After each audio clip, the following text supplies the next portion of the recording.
Hey guys, this is Alam and welcome back to in my channel. In this video, I am going to teach you past perfect continuous tense.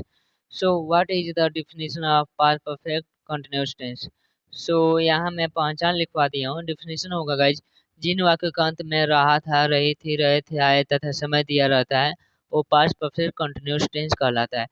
So, मैं यहाँ पे पहचान लिखवा दिया हूँ. उससे भी छोटा करके ताकि आपको और बेहद अच्छे से समझ आए। सो अब समय का जिक्र हुआ है तो समय दो प्रकार के होते हैं। पहला होगा निश्चित समय यानी point of time and second है गाइज अनिश्चित समय यानी period of time. Okay guys, so what is निश्चित समय यानी point of time? That can't be counted is called a point of time, यानी जिसे गिना ना जा सके यानी टाइम में, मिनट में, सेकंड में, वही क्या कहलाता है? निश्चित समय कहलाता है। फॉर एग्जाम्पल, सुबह से, शाम से, दोपहर से, 1905 से, 1907 से, 2 बजे से, 5 बजे से आदि।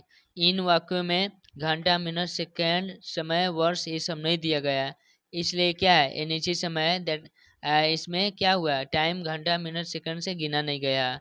I hope you can understand. Second क्या है? अनिश्चित समय, यानी अनिश्चित समय क्या होता है? Period of time. इसका डिफिनेशन होगा that can be counted is called a period of time, यानी जिसे गिना जा सके वो क्या कहलाता है? पीरियड ऑफ टाइम कहलाता है। फॉर एग्जाम्पल, सुबह 1 घंटे से, 1 घंटा क्या है? गिना गया। शाम 45 मिनट से, 45 मिनट क्या है? काउंटिंग किया गया।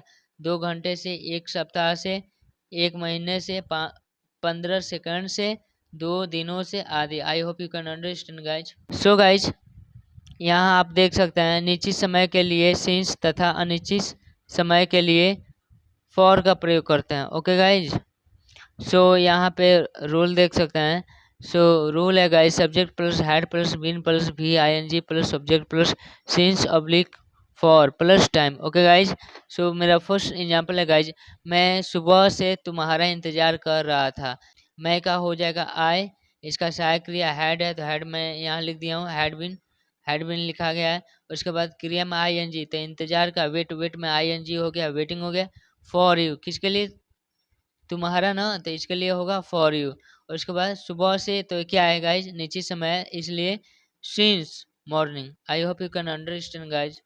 एंड मेरा सेकेंड एग्जाम्पल है, वे लोग 2 दिनों से खेत में कार्य कर रहे थे। सो गाइज इसका इंग्लिश होगा they had been working in the field. खेत में का होगा इन द फील्ड। 2 दिनों के लिए तो फॉर 2 डेज। दिन क्या है? 2 दिनों से काउंटिंग काउंटिंग है। ओके, इसलिए क्या है? पीरियड ऑफ टाइम है। ओके गाइज, एंड मेरा थर्ड एग्जाम्पल है गाइज, शिकारी कई महीनों से जंगल में शिकार कर रहा था। ओके गाइज, सो इसका इंग्लिश होगा the hunter had been hunting in the forest. जंगल का फॉरेस्ट होता है for many months. Okay guys, कई महीनों का मैनी मंथ्स होता है। ओके, एंड मेरा लास्ट एग्जाम्पल है गाइज, फेरी वाला 2 साल से शहर में फेरी लगा रहा था। सो इसका इंग्लिश होगा द हाकर। हाकर मिस होता है फेरी वाला। ओके गाइज, तो the hawker had been hawking in the city for 2 year. 2 साल से ये क्या है? पीरियड ऑफ टाइम है ना, तो मैं इसलिए फॉर का प्रयोग कर दिया हूँ। So thanks for watching my video and please like and subscribe my channel, and if you want to speak English so you should understand that's identification first. Okay guys, and that's a rule what they are telling. हमें कोई भी वाक्य समझने के लिए उसका rule और पहचान पता करना चाहिए, उसको बार बार पढ़ना चाहिए ताकि उसको जब समझ आ जाएगा, रूल समझ आ जाएगा तो आपको बनाने में बेहद आसान लगेगा। Okay guys, so thank you.